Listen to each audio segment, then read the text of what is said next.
A unique phenomenon of the 80s. Look at us on roller skates, wearing all sorts of costumes. People are skating on the streets, sidewalks, and parks around the country. With athletic competition, ballet, and disco dancing, they perform in singles, pairs, and groups. But these performances are becoming dangerous to the public, who believe they have as much right to the sidewalks as the skaters. And they're angry about the treatment they've received. And I was standing there, and all of a sudden, I was knocked down, and my head hit the sidewalk. And I was just shocked. I didn't know what happened. And then this lady was very kind, and she picked me up. My mouth was bleeding. I had a big bump on my head, and I said, get me to the emergency. I couldn't get up. My shoes fell off, and my back, all the pain in my back. I thought, oh, my goodness, I broke my back or broke my hip. For over a month, I couldn't raise my leg to go on a bus, and I was really upset. And they would sit on the curb and put their skates on. They would sit on my steps and put skates on. They would sit on my plants here and ruin them. We've been nearly run over 2 or 3 times coming out of our doorway by skaters. Well, we always jump out in front, of course, to protect the baby. And not just kids, I mean big people that seem out of control. Skating was once a pastime for small children who would skate up and down the sidewalks by their homes. Today, skating has turned into an art form that requires lots of space, and this causes a problem.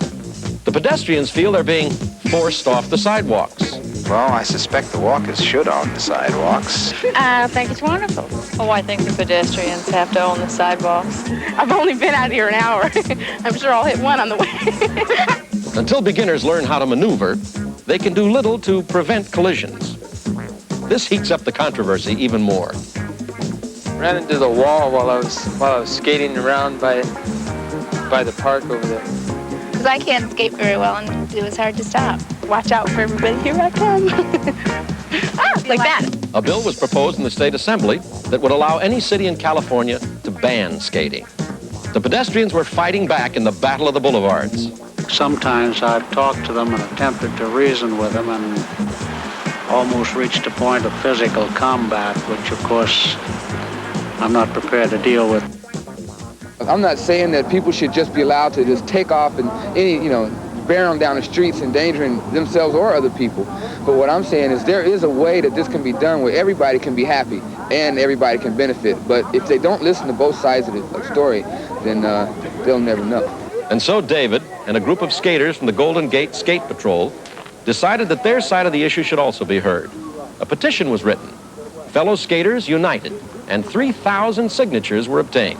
Sacramento, here we come! With the petition in hand, David and members from the Skate Patrol began their 95-mile skate-a-thon from Golden Gate Park to the state capitol in Sacramento.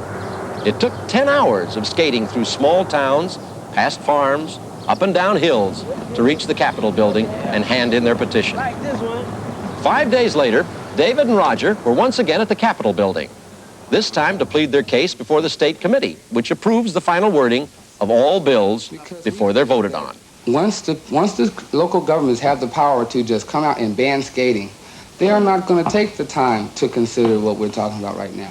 They were successful in altering the wording of the bill so that skating would not be restricted, but regulated in cities throughout California. All parties concerned are hoping this will finally prevent further collisions between pedestrians and skaters. Today up there we had one of the best victories we've had in a long time. I think we did damn good.